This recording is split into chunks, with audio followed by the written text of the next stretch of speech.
140-pound wheel of cheese. Never in my life did I think I would be reading a story about a breakup over a cheese wheel. I am so intrigued.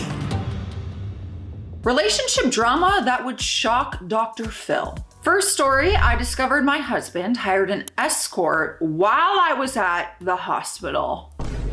That's a bad day. Actually, that's a horrible day. I'll make this as short as I can while adding all the relevant information. My husband and I have been married for 2 years. We were together for 2 years before that. For the most part, it seemed like everything was great. We both work a lot, but we made our relationship work. Over the summer, I was admitted to the hospital for surgery for my colon. Because of complications after my surgery, I was stuck in the hospital for over a month. Once I got home, it took me some time to recover and get back to how I physically was before my surgery. During this time, we didn't really have sex. I was in too much pain and I couldn't do too much physically, though I did try and satisfy him in other ways, we will say. This was tough on both of us because we were both used to doing that frequently. He did express his frustration more than once, but I thought that we had done a good job communicating and working through it. We're back to our normal routine now, and I honestly thought the hospital bills were going to be more stressful on both of us than this. Well, Saturday night, my husband went out with one of our friends, Greg. Greg's wife, another one of our friends, just had a baby around Thanksgiving and was stuck in the hospital because the baby was born too early and needed to be in an incubator. Greg had been really stressed lately, and so my husband took him out for a drink to just get out and de-stress. Greg called me yesterday. Apparently, they got really drunk and started talking about how Greg wouldn't be having sex for a while. And my husband said that he could always hire an escort and that my husband did that when I was in the hospital. Greg just went along with it at the time, but then thought that he should tell me. I didn't really trust Greg at first and thought he might have misheard or was just straight up lying. But why would he even lie about that anyway? I went through all of our old credit card statements and financials, and I found a large cash withdrawal around the time that I was in the hospital. That still didn't mean much, so I asked my husband about it, and I lied and said that I was getting stuff together to talk to a financial advisor. He said that he had to pay for a car repair in cash because our card wasn't working, but it was working fine everywhere else. I just don't know if I believe that, especially because we always use the same place for our car repairs, and we've always used the same card for it. I could contact them, but I have no idea if they would even remember. This is just all so confusing. I can't believe that he would cheat on me like that. We were planning on trying for a baby soon, but I don't want to bring a pregnancy into this if he's cheating on me. I just don't know what to do from here. And we have an update. The update came November 5th, 2015, which was 5 days later. I thought I should address some questions and concerns before moving on with the update. For those of you talking about bro code, it wouldn't apply here. Greg and Emily were my friends before I even met my husband. I knew them both in college. I was actually a bridesmaid at their wedding and the godmother of their newest baby. And the reason I didn't go out for drinks with them was because I was watching their 2 other children. So it would be like breaking bro code if Greg didn't tell me. Kind of. On to the update. I stopped by the car repair place that we always go to and the one he said that he used when I was in the hospital. They had no record of working on our car during that time, not even a tire change or an oil change or axle adjustment or anything. So my husband was definitely lying about it because they said at that price, they would always have some kind of record. I went to confront him the other night. Long story short, he didn't deny any of it. He wasn't sorry about it either. He fessed up to hiring an escort and having sex with her. He said it wasn't cheating because it was a service. It's not like he fell in love with another woman, it was just sex for him. I also asked him about STIs and he said he didn't even think of that. So off I go to be tested because of my husband's stupidity and cheating. I should say my future ex-husband though. I cannot trust him, and the fact that he didn't think anything was wrong with that disgusts me. Once he knew that I knew, he wasn't even defensive anymore. He wasn't sad or angry, he just seemed like he didn't even care. Everything I thought I knew about him was wrong, and I'm trying to figure out how he tricked me so well. I called a divorce lawyer, and I'm currently staying in our guest room because I don't even want to look at him. I'm going to see the lawyer next Wednesday and figure out where to go from here. Oh, also, I got Greg a thank you gift. He's now subscribed to Meat of the Month for a whole year. Well, that's an interesting name. Meat of the Month. I'm not even gonna Google it. Well, I don't know what that means. A meat subscription? Like actual meat? Like does he get like chicken breasts delivered to his house every month? I don't want to know. We're gonna move on to the next story. My wife of 3 years is Snapchatting a male coworker and keeping it from me. I don't know if I believe her answers. This story came January 15th, 2020. I can't be sure my wife is being honest about her male coworker. I am an attorney, male 33, and my wife, female 27, is a group fitness instructor at a sort of posh gym. We've been together for 7 years, married for 3, and I've never once questioned her about men or trust. She followed me all through college and law school, and we, until last night, have the relationship that everyone seems to want. She and I have always been head over heels in love. Our honeymoon phase never really ended, but something happened last night that threw me for a loop, and I can't tell if I'm in my head or if something else is going on.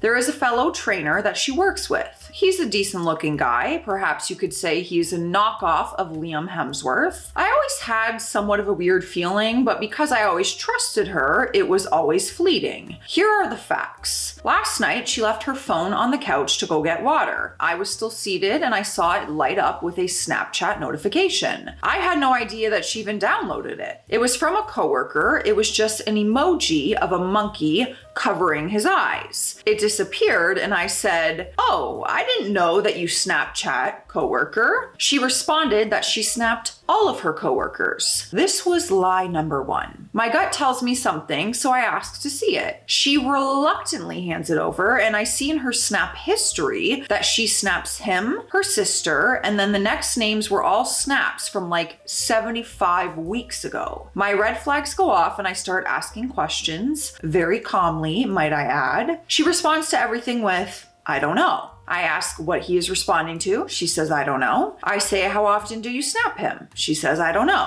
"You said you Snapchat your other coworkers, yet they aren't here in your history. What is going on?" And she says, "I don't know." She is purposely being evasive. How do you not know these answers? After more prodding, she says that he hit on her a month ago and that she shut it down and didn't tell me because she loves her job and she just didn't want to jeopardize it. Well, snapping him might be jeopardizing it. Just saying. None of these explanations satisfy me. I'm not a fool. I mean, even if we take everything she has said as true, the way I see it is that she is continuing to Snapchat a guy who once hit on her on a medium that is designed to disappear your communications. If you guys don't know what Snapchat is, that's exactly what it does. It deletes everything. If you send a picture, it plays for like 8 seconds and then deletes. And like same with the chat. If you send someone a message, it just goes away, deleted, bye-bye. Unless you like purposely save it. I left the house and she called me crying and said she was scared and that nothing happened and she should have told me and that she deleted Snapchat. She said she loved me with all her heart and that I am her puzzle piece and that she would do absolutely anything and everything to make this better. That she is lost without our love, etc. I can't get over this. Please offer help and advice. I never thought I would experience this. It's sketchy. She could have just been texting him or messaging over social media. Snapchat always makes it look like immediately sketchier. But also, yeah, if he did hit on her and she turned him down, you know that he's interested and you're married, so maybe we just don't communicate with that guy outside of work, you know?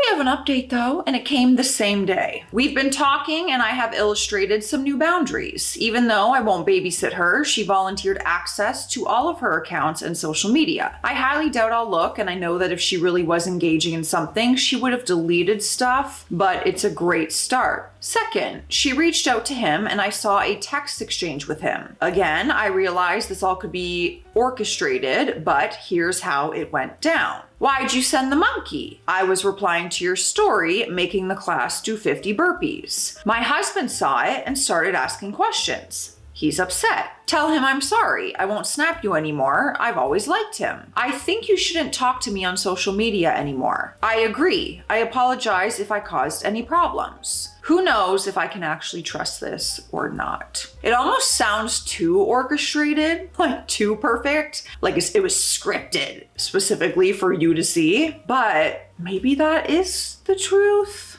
It very well could be. We have another update, which came the same day again. Tonight I'm gonna have her put her money where her mouth is. I have complete access to your stuff. Okay, I'm gonna ask her to re-download Snapchat. People keep telling me there are lots of emoji types that show up if you frequently snap someone. I'll open the app and see if any of these appear by his name. Hopefully that will resolve some of this crap. If there are fire or heart emojis or whatever, then divorce is probably the answer, or counseling, whatever. If there are no emojis, I can definitely move forward, or at least start to. What he means by that is, let's say you Snapchat someone every single day, like that's the person you Snapchat the most, there's usually a little heart. And then if you're best friends on Snapchat, which is someone you also Snapchat a lot, you get a smiley face, and the fire emoji is a streak, and it'll actually have a number. If you snap every single day, like consecutively, it'll have a fire emoji and say like 25 if you guys Snapchatted for 25 days straight. It's crazy. Some people like refuse to let their snap streak end and they have like 500 days. Couldn't be me. We have the update, which was the next day. She came home last night and I asked her to re-download Snapchat and show me his name. She did, and there were no emojis by his name, but there were emojis by her sister's name. This means that she and her coworker don't Snapchat frequently. The issue is not fixed, but that is the update right now. We have an update that came 4 days later, January 19th. 2020. First off, thanks to those who gave thoughtful responses, and thanks to those who educated me about Snapchat and the data that can be exported. I exported the data and it checks out with her story. She and him had barely had contact. Also, I had her re-download 20 hours after that original snap the app, and there were no emojis by his name. I also checked the phone records and she has never called him. We have talked extensively and I'm pretty convinced that she felt like something looked bad and sort of just shut down when I started asking questions because she was getting nervous. Hence the parade of I don't knows. Her cheating just doesn't add up. She was always affectionate and loving. Plus, and this might be TMI, she had super hairy legs. Okay. People, when they are cheating or sleeping with someone new, tend to exhibit behavior like grooming or making themselves up more than they used to. I seriously doubt that she would be sleeping with someone new, yet not shave her legs for a while. We are both so busy recently, we just have been on the go, go, go. She works 2 jobs and I started to work as an attorney just a couple months ago. It's been hard and we've been romantic, but sex has been less than normal. We are going on a romantic date this weekend to respice things up. Also, to those being D's about me being an attorney, I'm a corporate lawyer. Okay, but what? I don't make a living cross-examining people. Still, I think I handled things quite logically. The main advice I do wish I took from commenters is that I should not have acted immediately when I saw the snap. It would have been more beneficial for me to just watch and wait and not let her know that I noticed something. Sometimes emotions get the better of judgment. I'm glad that it was nothing. Obviously, she should have told me that the guy hit on her in the past, but we are working past that. I think if she hadn't shut down and been elusive with I don't knows, this would have been resolved pretty easily. It's not like I became angry or super interrogative. I asked some questions and her elusiveness caused things to accelerate. It was a spark that kindled a fire of suspicion. Now, apparently the story doesn't end there, which is bizarre because we have an update later that day. So, Jesus, you guys keep calling either my wife a liar or me a psychopath. What? Oh, okay. I came to Reddit for clarity. Big mistake. Maybe 5% of the responses were actually responding to the actual post. Most probably read parts of it or injected their own stories. I became some weird controlling brute. We are not teens dating. When you're married and it's for life, certain things change. For one, privacy is still respected, but you don't get a complete free pass on every single thing. You want your spouse to feel comfortable. If she wants to see my social media or has questions, she can ask and I'll answer them. You take vows and you mean them. You devote yourself to making the other spouse comfortable. Like I said in the original, this guy had always given me a weird feeling, but it was fleeting. Now I realize it is probably because my gut knew that he was hitting on my wife. So it was right. Second, if you actually read, you would see that I have never once in 7 years questioned my wife about men or asked to see her stuff. So I get a red flag feeling based on a Snapchat and I ask some questions and boom, I'm a psycho with raging trust issues. We are glad that we went through this whole conundrum because it reinforced how much we love each other, because she thought that she was going to lose me and I her, even if it was only for a period of hours.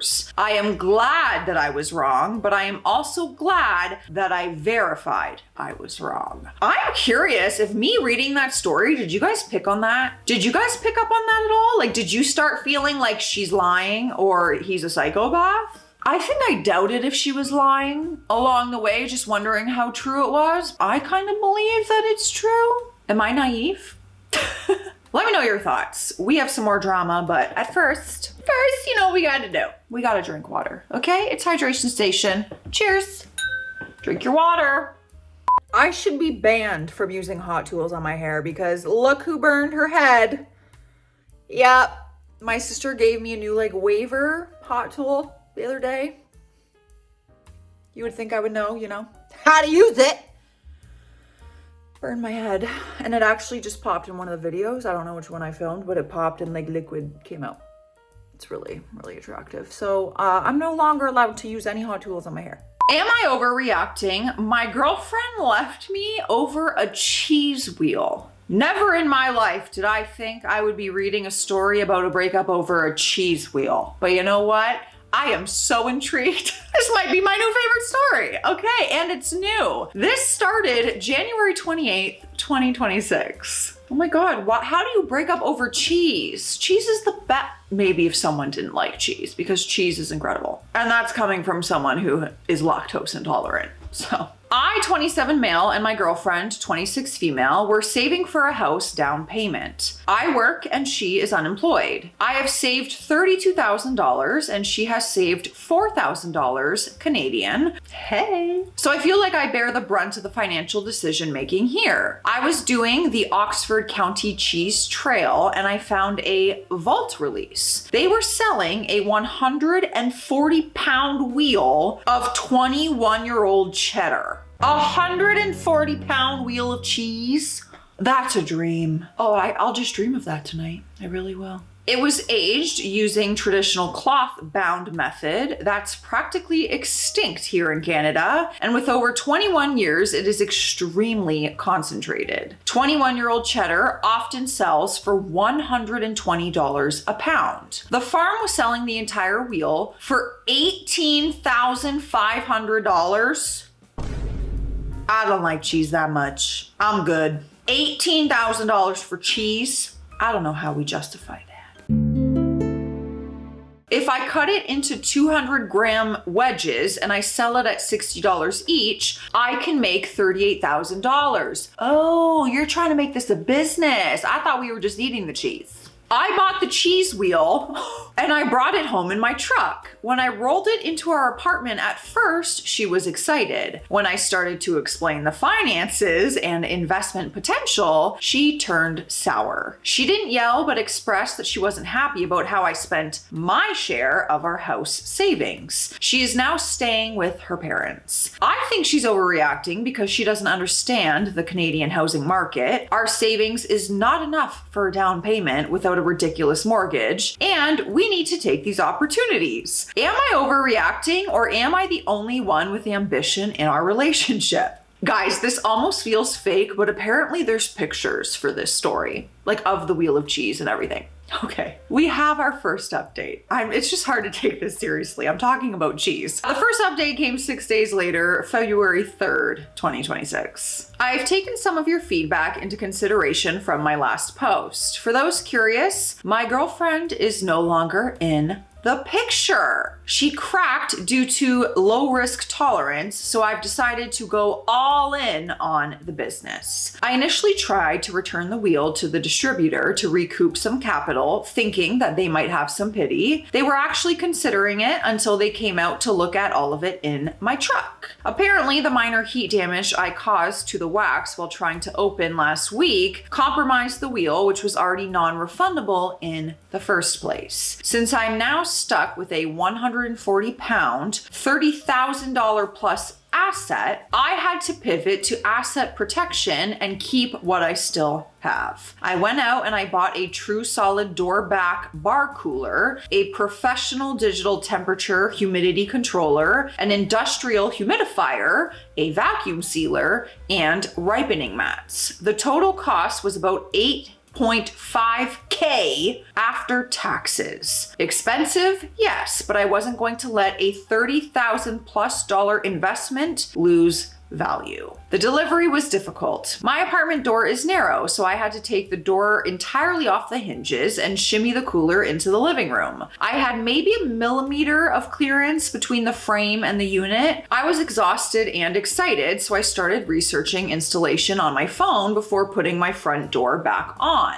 That is when my landlord walked in. Oh, okay, this story is taking a shift here. Apparently, he believes my door being off the hinges somehow removes my reasonable right to privacy. We already have a strained relationship because of my own use of the unit. He still holds a grudge because I was doing some light metal fabrication with a consumer plasma cutter in my kitchen a few months ago. He saw the cooler, the vacuum sealer, and the wheel of heritage cheese and started crying about commercial operations and fire hazards. I told him very clearly the cheese is for personal consumption. There is nothing in my lease that limits how much dairy a tenant can have. The next morning, I found an eviction notice in the mailbox. It is riddled with spelling errors as if it was written in haste. I'm already preparing my defense for the landlord-tenant board. Am I overreacting? I'm being evicted over dietary preferences as far as the landlord is concerned, and I feel like this is an unlawful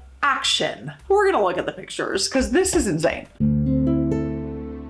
Okay, I'm so excited. Show me this wheel of cheese. I want it. I want a piece. Give me a piece of your cheese wheel, please. Oh, February 4th, 2005. That's wild. There's the cheese wheel, 140 pounds of cheese, everybody. If you ever wonder what it looks like, there you go. Then we have the receipt of the cheese, which is right there. January 28th, 2026, baby. $18,000, 400 Canadian. Heritage cheddar wheel, 140 pounds. This is a true story. And then we have the eviction notice. Yeah, obviously it's just a little snippet. They blocked out all the personal information, but notice to end your tenancy. Yeah. Eviction notice. I mean, I want your opinion on everything about the breakup. Do you think he had a right to spend the money that they were using for the house savings, but it's technically his money to buy this wheel of cheese? Would that be a deal breaker for you in a relationship? And also, now we have the other concern about the landlord and if he should be evicted because it isn't for personal use, and you know that. You're absolutely gonna be selling it.